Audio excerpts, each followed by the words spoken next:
namanya juga media sosial, banyak orang bebas menyampaikan kritik, banyak orang bebas menyampaikan sanggahan, banyak orang menyampaikan bantahan. Termasuk ketika gerakan buruh melakukan aksi demonstrasi untuk menuntut kenaikan upah 13% dan kemudian menolak adanya PHK ketika resesi ekonomi tiba. Itu juga banyak orang yang kemudian menyampaikan kritik terhadap gerakan para buruh. Salah satunya adalah yang disampaikan oleh Real Anthony. Dia menuliskan di kolom komentar seperti ini. Buruh ini mikirin apa sih? Banyak orang jadi pengangguran dan juga tidak dapat gaji. Juga situasi ekonomi dunia global. Ini malah demo. Emang itu punya TV dan ponsel HP. Buat nonton apa sih? Kok nggak bisa berkaca? Yang namanya buruh kan masih punya pekerjaan kayak yang paling susah aja. Ikutin hawa nafsu nggak akan ada cukupnya hidup ini. Bersyukur dan hidup belajar prihatin dalam situasi saat ini. Dan saya kira sah-sah saja kalau kemudian ada orang berkomentar demikian, terutama ketika menanggapi aksi unjuk rasa yang dilakukan oleh kaum buruh. Tetapi izinkan saya sebagai bagian dari kaum buruh untuk menyampaikan penjelasan terkait dengan apa sesungguhnya yang dipikirkan dan dilakukan oleh gerakan buruh di Indonesia.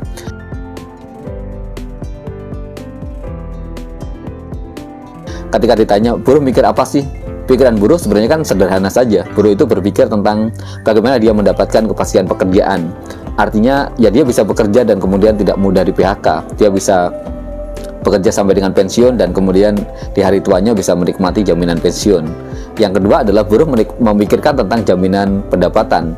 Artinya bagaimana agar pendapatan atau penghasilan atau upah dari kaum buruh itu bisa memenuhi kebutuhan hidupnya, bisa hidup layak lah dengan upah yang didapatkan. Karena kan filosofi buruh itu adalah orang yang menjual tenaganya dan kemudian dengan dia menjual tenaganya itu kemudian dia mendapatkan imbalan dalam bentuk upah itu. Kalau kemudian tenaga yang dikeluarkan, kemudian hari-hari yang dia lewati selalu berkutat dengan pekerjaan-pekerjaannya dan kemudian apa yang dia dapatkan itu tidak cukup untuk memenuhi kebutuhan hidupnya, kan wajar kalau kemudian buruh juga berpikir bahwa dia harus minta agar upah dinaikkan. Dan yang ketiga yang dipikirkan buruh adalah ada jaminan sosial. Ketika sakit ada yang menanggung, ketika tidak punya rumah ada jaminan perumahan, ketika sedang kecelakaan ada jaminan tentang kecelakaan, ketika butuh menyekolahkan anaknya ada jaminan pendidikan, bahkan ketika mati pun ada jaminan kematian, atau ketika hari tua ada jaminan hari tua, ketika nanti pensiun ada jaminan pensiun, bahkan ketika mati pun ada jaminan kematian. Itu yang dipikirkan oleh kaum buruh. Dan saya kira pikiran-pikiran itulah yang kemudian menggerakkan kaum buruh ketika dia melakukan unjuk rasa, ketika dia menyampaikan aspirasinya, ketika dia menyampaikan pendapatnya. Itu semata-mata ditujukan untuk tiga kepastian tadi itu bisa diwujudkan. Kepastian pekerjaan, kepastian pendapatan, dan kemudian kepastian akan jaminan sosial.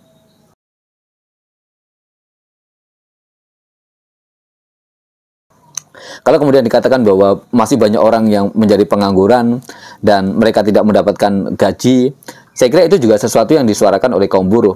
Seperti yang saya katakan tadi tentang kepastian pekerjaan, itu kan juga tidak hanya berbicara tentang orang yang masih bekerja agar tidak mudah di PHK, tapi juga bicara tentang bagaimana orang-orang yang saat ini belum bekerja itu bisa masuk dalam dunia kerja. Dan ingat, konstitusi kita itu mengatakan bahwa setiap warga negara berhak atas pekerjaan dan penghidupan yang layak. Artinya, hak warga negara adalah untuk mendapatkan pekerjaan. Kalau itu adalah haknya warga negara, maka menjadi kewajiban negara lah untuk memastikan, untuk menyediakan lapangan pekerjaan itu. Bahkan dalam pembahasan Omnibus Law Undang-Undang Cipta kemarin, pemerintah kan mengatakan bahwa salah satu tujuan Undang-Undang Cipta Kerja atau Omnibus Law disahkan, dibuat, itu adalah untuk menciptakan lapangan pekerjaan. Tujuannya adalah agar investasi masuk, ketika investasi masuk, maka akan ada banyak investor yang datang dan kemudian lapangan pekerjaan dibangun. Itu kan tujuan dari terbentuknya Omnibus Law Undang-Undang Cipta Kerja kemarin. Tapi janji itu juga tidak terbukti kan? Bahwa ternyata ketika Undang-Undang Cipta Kerja disahkan juga belum terlihat investor yang berbondong-bondong, belum terlihat adanya lapangan pekerjaan yang bisa memastikan semua orang yang belum mendapatkan pekerjaan bisa bekerja kembali.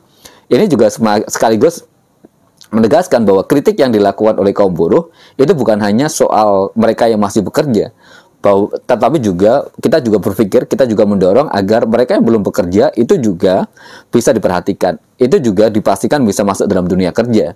Ketika kaum buruh mengusung protes misalnya menolak tentang pemagangan yang disalahgunakan, itu kan artinya kaum buruh juga memastikan agar mereka yang belum masuk dunia kerja, ketika mereka kemudian masuk dalam dunia kerja tidak dieksploitasi. Itu artinya buruh tidak sedang memikirkan tentang dirinya sendiri, tetapi juga memikirkan tentang bagaimana mereka yang belum bekerja, agar ketika mereka masuk dalam dunia kerja itu diperlakukan secara layak.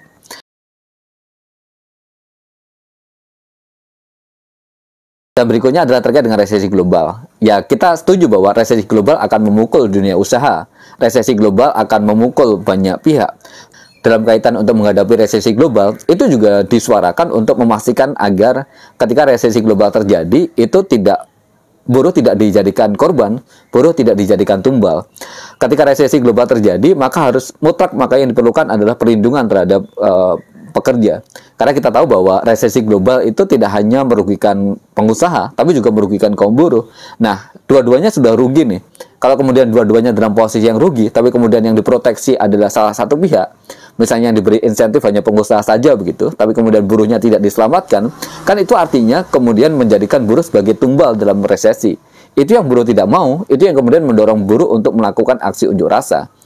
Dengan demikian, aksi unjuk rasa yang dilakukan oleh kaum buruh itu adalah sebuah aksi yang justru didorong, diniatkan untuk sebuah kebaikan. Apakah sebuah seruan agar tidak ada PHK itu bukan seruan yang baik? Apakah seruan agar upah dinaikkan itu bukan seruan yang baik? Apakah seruan agar tidak ada lagi kebijakan-kebijakan atau perundang-undangan yang merugikan kaum buruh dan elemen masyarakat yang lain itu bukan seruan yang baik? Semua itu adalah seruan yang ditujukan untuk membawa kebaikan.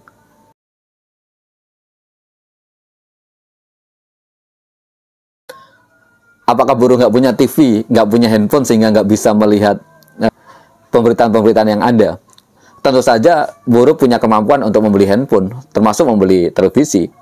Dan karena buruh menonton berita, maka buruh mengetahui sikap apa yang harus dilakukan. Terkait dengan resesi yang membawa kesulitan misalnya, itu kan seringkali diucapkan berulang kali. Faktanya hari ini kita melihat pertumbuhan ekonomi dalam posisi yang surplus, tumbuh lebih dari 4%. Dan itu juga yang kemudian mendorong kaum buruh untuk mengatakan bahwa situasi saat ini masih baik-baik saja. Artinya pertumbuhan ekonomi sedang tumbuh. Dan kalau kita tahu bahwa ada pertumbuhan ekonomi, di situ ada kontribusi dari kerja-kerja kaum buruh. Maka tidak fair dong kalau kemudian kondisi ekonomi sudah sedang membaik, pertumbuhan ekonomi masih terjadi, kemudian buruhnya tidak diperbolehkan untuk meminta kenaikan upah yang lebih tinggi. Kalau begitu, lantas pertumbuhan ekonomi dinikmati siapa? Apakah oligarki itu yang akan terus-terusan kita bela sehingga dia menikmati keuntungan yang berlimpah dari kerja-kerja yang dilakukan oleh kelas pekerja? Kita nggak mau seperti itu.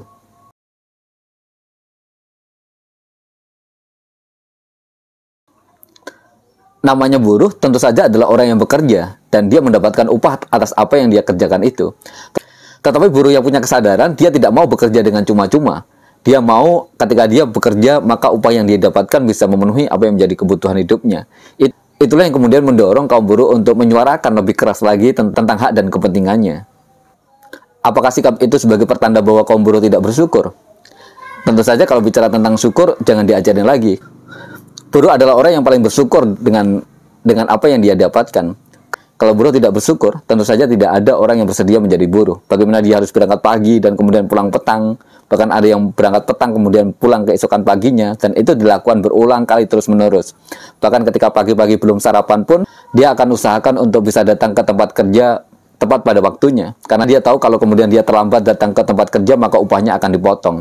Itu dilakukan oleh kaum buruh. Bahkan ketika anaknya sedang sakit, dia rela tinggalkan anaknya yang sakit itu untuk datang ke tempat dia bekerja. Karena dia tahu kalau dia sering tidak masuk kerja, maka dia akan dipecat dari tempatnya bekerja.